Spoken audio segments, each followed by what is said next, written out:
ലോകത്തിലെ തന്നെ ഏറ്റവും വലിയ ക്ഷേത്രം അയോധ്യയിലെ രാമക്ഷേത്രം. ഒരുപാട് പ്രശ്നങ്ങളും പ്രതിസന്ധികൾക്കും ഇടയിലാണ് അയോധ്യയിലെ ആ ക്ഷേത്രം ഉയർന്ന് നമ്മൾ കണ്ടത്. ലക്ഷക്കണക്കിന് ജനങ്ങളാണ് അവിടെ ഓരോ ദിവസവും എത്തിച്ചെല്ലുന്നത്. ആ ഏരിയ മുഴുവൻ വികസിച്ചു എന്ന് തന്നെ പറയേണ്ടി വരും.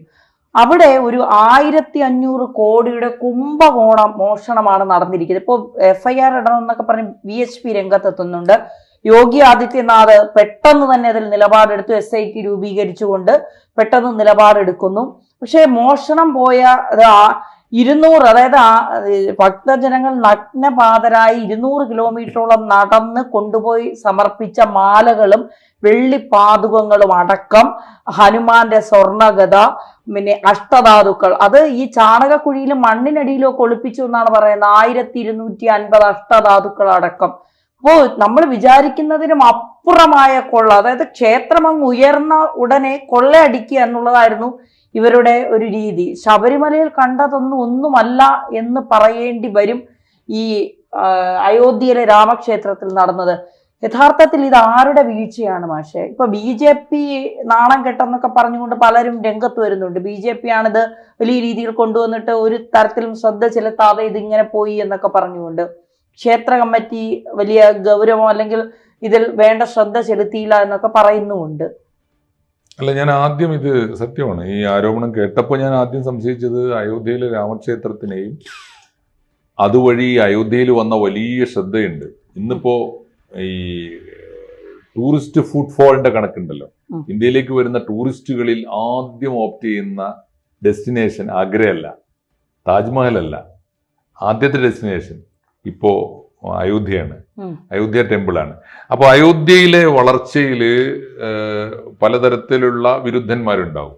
ഏറ്റവും വലിയ വിരുദ്ധന്മാർ ഇന്ത്യയിലെ രാഷ്ട്രീയക്കാർ തന്നെയായിരിക്കും. കാരണം അയോധ്യയിൽ സമാധാനം വന്നാൽ ഉറക്കം വരാത്ത ചില ആളുകളുണ്ട്. 50 കൊല്ലമെങ്കിലും ഇന്ത്യയുടെ സമാധാനം കെടുത്തിയ ഒരു നഗരമാണ് അയോധ്യ. പുരാതനമായ ഒരു പള്ളി, സുൽത്താൻ ബാബറിന്റെ കാലത്ത് നിർമ്മിക്കപ്പെട്ട ഒരു പള്ളി, അതിന്റെ പേരിൽ വിവാദം, അവകാശവാദം. സത്യത്തിൽ അത് അവസാനം പരമോന്നത കോടതി വിധി വന്നു.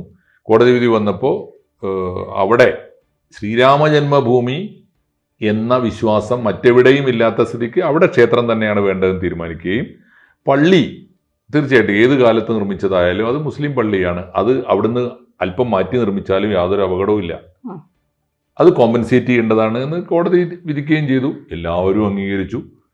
ഈ ബാബരി മസ്ജിദിന് വേണ്ടി കേസ് നടത്തിയ ഇക്ബാൽ അൻസാരിയെ പോലുള്ള നേതാക്കളൊക്കെ ഈ രാമക്ഷേത്രത്തിന്റെ ഉദ്ഘാടനത്തിൽ പങ്കെടുത്തു. അവിടെ അവരെ ആദരിച്ചു. ചുരുക്കത്തിൽ ഈ 50 ഏതാണ്ട് ഒരു നൂറ്റാണ്ടോളം നിലനിന്ന വലിയ തർക്കം അവസാനിച്ചു. അയോധ്യയിൽ സമാധാനം വന്നു. മാത്രമല്ല, അത് വമ്പിച്ച ബിസിനസ് സിറ്റി ആയിട്ട് മാറി. ടൂറിസ്റ്റുകൾ വരാൻ തുടങ്ങിയപ്പോൾ അയോധ്യയിലെ മുസ്ലിങ്ങൾക്ക് ഏറ്റവും സന്തോഷം, അവരൊരു മുറുക്കാൻകട വെച്ചാൽ ജീവിക്കാൻ പറ്റും. ചെറിയ വീടുകളൊക്കെ ചെറിയ ലോഡ്ജുകളാക്കി മാറ്റി. അങ്ങനെ എല്ലാവരും സമാധാനത്തോടെ ജീവിക്കാൻ തുടങ്ങിയപ്പോൾ അയോധ്യയെ അപകീർത്തിപ്പെടുത്താനുള്ള നീക്കമാണോ എന്ന് ഞാനും സംശയിച്ചു. പക്ഷേ പിന്നീടാണ് ചില വിവരങ്ങൾ പുറത്തു വരുന്നത്. എന്താ വെച്ചാൽ ഈ ആരോപണം ഉന്നയിക്കുന്നത് തന്നെ ഹൈന്ദവ പക്ഷത്തുള്ളവരാണ്. പ്രത്യേകിച്ച് ഞാൻ ശ്രദ്ധിച്ചൊരു കാര്യം, ഈ അയോധ്യ ക്ഷേത്ര നിർമ്മാണ കമ്മിറ്റിയുടെ പ്രസിഡന്റാണ് ഉണ്ട്. എന്താണ്, നൃപേന്ദ്ര മിശ്ര എന്ന് പറയുന്ന ആദരണീയനായ എല്ലാവരും ബഹുമാനിക്കുന്ന ഒരാളാണ് നൃപേന്ദ്ര മിശ്ര. നരേന്ദ്രമോദിയുടെ ഒക്കെ വളരെ ഓഫീസിലൊക്കെ ഉണ്ടായിരുന്ന ആളാണ്. അദ്ദേഹമാണ് ആദ്യം ഇത് ശരിവെക്കുന്നത്. വലിയ ക്രമക്കേടുകൾ അവിടുത്തെ സംഭാവന കുംഭകോണാണ് കേട്ടോ. സംഭാവന കൊടുത്തത് അതും ഈ പറഞ്ഞ വളരെ ശരിയാണ്. ആളുകൾ കാൽനടയായിട്ട് പോയി സംഭരിച്ച വെള്ളിക്കട്ടികളൊക്കെയാണ് അപ്പടി കാണാതെ. അതുകൊണ്ടാണ് ഈ വലിയ കോടികളുടെ അളവ് കൂടുന്നത്. 1500 കോടി എന്നൊക്കെ അല്ലേ ചിലപ്പോൾ പറയുന്നത്. പിന്നെ അത് ഞാൻ കേട്ടത്, ഞാൻ വിശ്വസിക്കാൻ തുടങ്ങിയത് വാർത്തകളിൽ ആദ്യകാലത്ത് കണ്ടപ്പോൾ ഇതിന്റെ അജണ്ട വേറെ ആവാം എന്ന് തോന്നിയിരുന്നു. പക്ഷെ പിന്നെ അത് ഉന്നയിക്കുന്നത് വിനയ് കത്തിയാറാണ്. BJPയുടെ MP ആയിരുന്ന വിനയ് കത്തിയാർ ഇതേ ആരോപണം ഉന്നയിച്ചു. കോടികൾ കള്ളന്മാരാണ് ഈ ട്രസ്റ്റിനകത്ത്, അവരെ വലിച്ചെറിയണം എന്നൊക്കെ പറഞ്ഞ് വളരെ രൂക്ഷമായിട്ട് അദ്ദേഹം പ്രതികരിച്ചു. ഇത് ശരിയാണെന്ന് നമ്മൾ തീരുമാനിക്കുന്നത് എപ്പോഴാണ്? വിനയ് കത്തിയാറുടെ പത്രസമ്മേളനം കഴിഞ്ഞ് 24 മണിക്കൂറിനുള്ളിൽ മുഖ്യമന്ത്രി യോഗി ഇടപെട്ടു. അതിന്റെ അർത്ഥം എന്താ? അത് ഗവൺമെന്റിനും അത് ബോധ്യപ്പെട്ടു എന്നാണ്. യോഗി ആദിത്യനാഥ് ഇടപെട്ടിട്ട് അടിയന്തരമായിട്ട് SIT രൂപീകരിച്ചു. ആരെങ്കിലും പരാതി കൊടുത്തിട്ടുണ്ടോ, മറ്റേ പോലീസ് സ്റ്റേഷനിലുണ്ടോ, അവിടെ പോയി പരാതി കൊടുക്കുക, കേസ് കൊടുക്കുന്നൊന്നും പറഞ്ഞില്ല. ഒരു മുഖ്യമന്ത്രി ലോകത്തിലെ ഏറ്റവും ഇന്ത്യയുടെ അഭിമാനമായ ഒരു ദേവാലയത്തിൽ ദൈവത്തിന്റെ സ്വത്തുക്കൾ കൊള്ളയടിച്ച് കൊണ്ടുപോകുന്നുണ്ടെങ്കിൽ അതിനോട് കാണിക്കേണ്ട ഗൗരവം കാണിച്ചു. ആ സംസ്ഥാനത്തെ ഏറ്റവും മുതിർന്ന 3 ഉദ്യോഗസ്ഥന്മാരെ, ഒന്ന് അവിടുത്തെ IG ആണ്, മറ്റൊന്ന് ലക്നൌവിലെ പോലീസ് കമ്മീഷണറാണ്, മൂന്നാമത്തെ ആള് ഫൈനാൻസ് വകുപ്പിന്റെ ഡയറക്ടറാണ്. ഈ 3 പേരെയും ചേർത്തുകൊണ്ട് SIT. എന്നിട്ട് ഉത്തരവ് എന്താ? ഇന്ന് മുതൽ കൃത്യം 7 ദിവസം കഴിയുമ്പോൾ എനിക്ക് ഫസ്റ്റ് റിപ്പോർട്ട് തരണം. ആ റിപ്പോർട്ട് കിട്ടിയപ്പോഴാണ് ഇത് വിളിച്ചെത്തറിയുന്നത്. ഭീകരമാണ് കുംഭകോണം. എന്നിട്ട് പറഞ്ഞു ഫൈനൽ റിപ്പോർട്ടിന് നമുക്ക്, എൻ്റെ സിനു ഒന്ന് ആലോചിച്ച് നോക്കൂ ധന്യ, ഇവിടുത്തെ ഒരു അന്വേഷണ കമ്മീഷൻ എത്ര കൊല്ലാണ് എടുക്കുക? അതെ, നീട്ടി കൊണ്ടുപോകുമല്ലോ. യോഗി ആദിത്യനാഥ് പറഞ്ഞു അവസാന റിപ്പോർട്ട് പ്രിന്റ് ചെയ്തിട്ട് എന്റെ മേശപ്പുറത്ത് എത്തേണ്ടത് ഇന്നു മുതൽ 15-ാം ദിവസമാണ്. നിങ്ങൾ ഉറങ്ങിയാലും ഉറങ്ങിയില്ലെങ്കിലും വേണ്ട. അങ്ങനെ മുഖ്യമന്ത്രി ഉത്തരവിട്ട്. നമ്മൾ ചില കാര്യങ്ങളുണ്ടല്ലോ ഒരു ഭരണാധികാരിയെ ബഹുമാനിക്കാൻ തോന്നും. അദ്ദേഹം ഉത്തരവിട്ടു. ആ ഉത്തരവിന്റെ വെളിച്ചത്തിലാണ് ഈ പുറത്തു വന്ന വിവരങ്ങൾ. ആ വിവരങ്ങളുടെ അടിസ്ഥാനത്തിലാണ് ഇപ്പോൾ VHP സമരം പ്രഖ്യാപിച്ചിരിക്കുന്നത്, വിശ്വ ഹിന്ദു പരിഷത്ത്. അപ്പോൾ വിശ്വ ഹിന്ദു പരിഷത്ത് എന്ന് പറഞ്ഞാൽ ഇതിന്റെ സ്റ്റേക്ക് ഹോൾഡേഴ്സ് ആണല്ലോ. ഏറ്റവും നല്ല ഇതിന്റെ ഗുണഭോക്താക്കളും അല്ലെങ്കിൽ ഇതിന്റെ വിധാതാക്കളും ഈ സമരം നയിച്ചവര് ഓർമ്മയില്ലേ? ഇവരൊക്കെ ഈ ബാബരി മസ്ജിദിന്റെ പ്രശ്നത്തിൽ അയോധ്യ പ്രക്ഷോഭം നയിച്ചവരാണ്. അവർക്ക് തന്നെ പറയേണ്ടി വന്നിരിക്കുന്നു. ഇതിൽ നിന്ന് മനസ്സിലാക്കേണ്ട ഒരു കാര്യം, അത്ഭുതത്തോടെ അല്ലെങ്കിൽ ഒരു തരം ഷോക്കോടെ നമ്മൾ തിരിച്ചറിയേണ്ട 2 കാര്യങ്ങളാണ്. ഒന്ന്, എവിടെ ദേവാലയങ്ങളുണ്ടോ പാവങ്ങളായ വിശ്വാസികളെ പറ്റിക്കുന്ന സംഘം അതിനോടൊപ്പമുണ്ട്. എവിടെയും എല്ലാ വിഭാഗത്തിലും ഉണ്ട് കേട്ടോ, എല്ലാ വിഭാഗത്തിലും ഉണ്ട്. ഒന്ന്. രണ്ടാമത്തെ കാര്യം, ഇന്ത്യയിലൊരു ബദൽ രാഷ്ട്രീയ സംസ്കാരം വളർത്തിക്കൊണ്ട് നരേന്ദ്രമോദി മുന്നോട്ട് വന്നു. ഏതാണ്ട് സമാനമായൊരു സംസ്കാരവുമായിട്ട് യോഗി ആദിത്യനാഥ് UP-യിലും വന്നു. പക്ഷെ ക്രമേണ BJPയുടെ ഒരു രാഷ്ട്രീയ സ്വാധീനം ഇന്ത്യയിൽ ആകെ വ്യാപിച്ചു വരികയാണ്. ഇപ്പോൾ വളരെ സമർത്ഥമായ നീക്കങ്ങളിലൂടെ 3-2 ഭൂരിപക്ഷം പാർലമെന്റിൽ വരികയാണ്, ലോക്സഭയിലും രാജ്യസഭയിലും. ലോക്സഭയിൽ ഇനി 4 ആളുടെ മറ്റോ കുറവുള്ളൂ, രാജ്യസഭയിലും വരും എന്ന് പറഞ്ഞാൽ പെൻഡിങ്ങിൽ വെച്ചിരിക്കുന്ന ഭരണഘടനാ ഭേദഗതി ബില്ലുകളൊക്കെ പാസ്സാക്കിയെടുക്കാൻ ഈ ഗവൺമെന്റിന് സാധിക്കുന്ന മട്ടിലേക്ക് വരികയാണ്. അത് കാണുമ്പോൾ തന്നെ അതിന്റെ കൗതുകം നമ്മളിങ്ങനെ കണ്ടുകൊണ്ടിരിക്കുമ്പോൾ തന്നെയാണ് അഴിമതി ആരോപണങ്ങൾ BJP ഗവൺമെന്റുകൾക്കെതിരായി ഒന്നൊന്നായിട്ട് വരികയാണ്. അതിൽ ഏറ്റവും വലുതാണ് അയോധ്യ ക്ഷേത്രം. UP ഭരിക്കുന്ന യോഗി ആദിത്യനാഥ് അഴിമതി നടത്തുന്നല്ല, അദ്ദേഹത്തിന്റെ സംസ്ഥാനത്ത് രാജ്യത്തിന് തന്നെ വലിയ മാനക്കേട് ഉണ്ടാക്കുന്ന ആരോപണം. ഇതേ സമയത്താണ് നീറ്റ് കുംഭകോണം വരുന്നത്, ഓർമ്മയില്ലേ? ധർമ്മേന്ദ്ര പ്രധാൻ എന്ന കേന്ദ്രമന്ത്രി പ്രതിസ്ഥാനത്ത് ആണെന്ന് സൂചിപ്പിക്കുന്ന മട്ടിലാണ് ആരോപണങ്ങളൊക്കെ വന്നത്. കഷ്ടപ്പെട്ട് അതിന് ബദൽ പരീക്ഷ നടത്തി വളരെ വിജയകരമായിട്ട് ഇപ്പം അത് പൂർത്തിയാക്കി എന്നതൊക്കെ ശരിയാണ്. പക്ഷേ ആരോപണങ്ങൾ അവിടെ നിലനിൽക്കുന്നുണ്ട്. നീറ്റ് പരീക്ഷയുടെ ചോദ്യ പേപ്പർ നോർത്ത് ഇന്ത്യയിൽ വ്യാപകമായി വിറ്റഴിക്കപ്പെടുന്നു. സിസ്റ്റം വലിയ ഫെയിലിയറായി എന്ന് അതിൻ്റെ അർത്ഥം. അത് കേന്ദ്ര ഗവൺമെന്റിന് തന്നെ നേരെ വരുന്ന നരേന്ദ്രമോദി എന്ന പ്രധാനമന്ത്രിയുടെ നേരെ താഴെ നിൽക്കുന്ന മന്ത്രിയാണ്. ആ മന്ത്രിക്ക് നേരെ വന്നു. 2. നമ്പർ 3, ഇന്നലെ ഈ കഴിഞ്ഞ 2 ദിവസം മുമ്പ് വന്ന ഏറ്റവും പ്രധാനപ്പെട്ട ഒരു ആരോപണമാണ് മധ്യപ്രദേശ് മുഖ്യമന്ത്രി അല്ലേ, എന്താണ് അദ്ദേഹത്തിന്റെ പേര്, ധർമ്മേന്ദ്ര യാദവ് അല്ലേ? ധർമ്മേന്ദ്ര യാദവും കുടുംബവും 68 ഏക്കറോ മറ്റോ ഭൂമി വികസനം വരുമെന്ന് ഗവൺമെന്റ് തീരുമാനിച്ച മേഖല മോഹൻ യാദവ് എക്സാക്ട്ലി സോറി മോഹൻ യാദവ് എൻ്റെ കുടുംബം വികസന പ്ലോട്ടുകൾ, വികസനം എവിടെയാണോ വരുന്നത് അവിടുത്തെ ഭൂമി കാലേക്കൂട്ടി വാങ്ങിക്കൂട്ടിയെന്ന് ഭാര്യയും മക്കളുമാണത്രേ. അത് ആരോപണം പുറത്തു വന്നു. 3. 4മതൊന്ന് ഇന്നലെയാണ് ഞാൻ കണ്ടത്. ഇതിനു മുമ്പ് നിങ്ങൾ ശ്രദ്ധിച്ചെന്നും എനിക്കറിയില്ല. അരുണാചൽ പ്രദേശ് മുഖ്യമന്ത്രി മണ്ഡു, എന്താണ്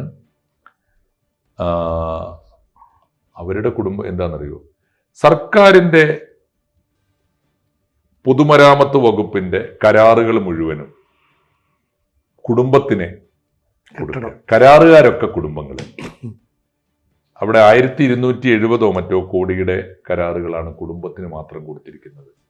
ഇത് നമ്മുടെ ഇപ്പോൾ തീർച്ചയായിട്ടും ഈ 60 കൊല്ലം ഈ കോൺഗ്രസ് ഭരിച്ച നാട്, പല സംസ്ഥാനങ്ങളിലും അതിൻ്റെ സ്ഥിരമായി ഭരിച്ചിരുന്ന കോൺഗ്രസ് ഗവൺമെന്റുകൾ, അതിനെതിരായി ഒരു ബദൽ രാഷ്ട്രീയ സംസ്കാരം ഉയർത്തിക്കൊണ്ടുവരാൻ BJPക്ക് കഴിയണമെന്ന് ജനം പ്രതീക്ഷിക്കുന്നുണ്ട്, രാജ്യം പ്രതീക്ഷിക്കുന്നുണ്ട്.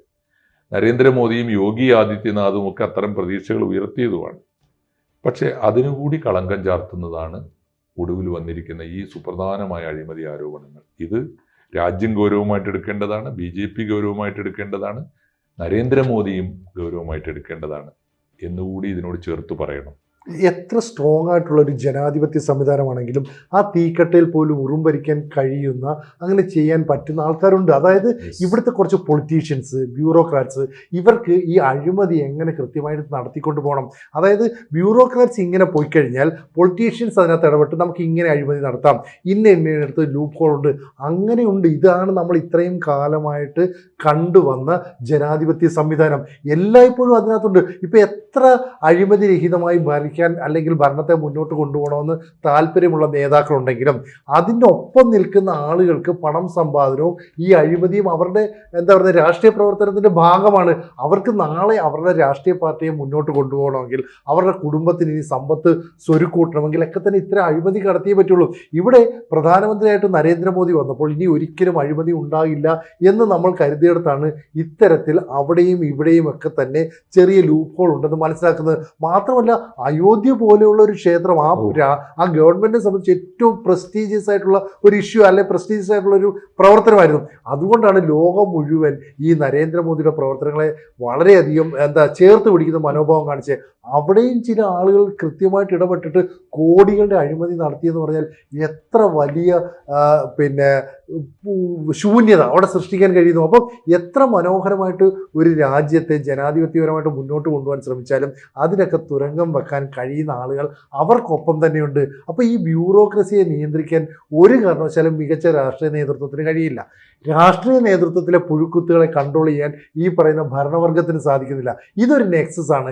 എപ്പോഴൊക്കെ തന്നെ മികച്ച രീതിയിൽ ഒരു ഭരണം മുന്നോട്ട് കൊണ്ടുപോയാലും അതിനൊക്കെ തന്നെ അപകീർത്തിപ്പെടുത്തുന്ന രീതിയിൽ, അവരെ അപഹസിക്കുന്ന രീതിയിൽ കുറേ അധികം ആളുകളുണ്ട്. എന്നായിരിക്കും ഇതിനൊക്കെ ഒരു ശാശ്വത പരിഹാരം ഉണ്ടാകുക? എപ്പോഴെങ്കിലും ജനാധിപത്യ സംവിധാനത്തിൽ ഇതിനെ പൂർണ്ണമായിട്ടും ഇല്ലാതാക്കാൻ സാധിക്കുമോ? ഇല്ല, ഒരു പ്രതീക്ഷയും എനിക്കില്ല. ഇങ്ങനെ വന്നാൽ എന്താണെന്ന് വെച്ചാൽ മനുഷ്യൻ്റെ ഉള്ളിൽ ഈ എന്തുമാത്രം തിളക്കമുള്ള ദൈവികമായ വിശേഷങ്ങളുണ്ടോ അല്ലെങ്കിൽ ശോഭയുണ്ടോ അതിനെയൊക്കെ കെടുത്തുന്ന പിശാചിൻ്റെ പൈശാചികമായ അംശങ്ങൾ നമ്മുടെയൊക്കെ തന്നെ ഉള്ളിലുണ്ട്. അത് സമ്പൂർണമായി അതിൽ ഈ ദൈവം പിശാചിനെ ജയിക്കുമ്പോഴാണ് നമ്മൾ നല്ല മനുഷ്യനെന്ന് വിളിക്കുക.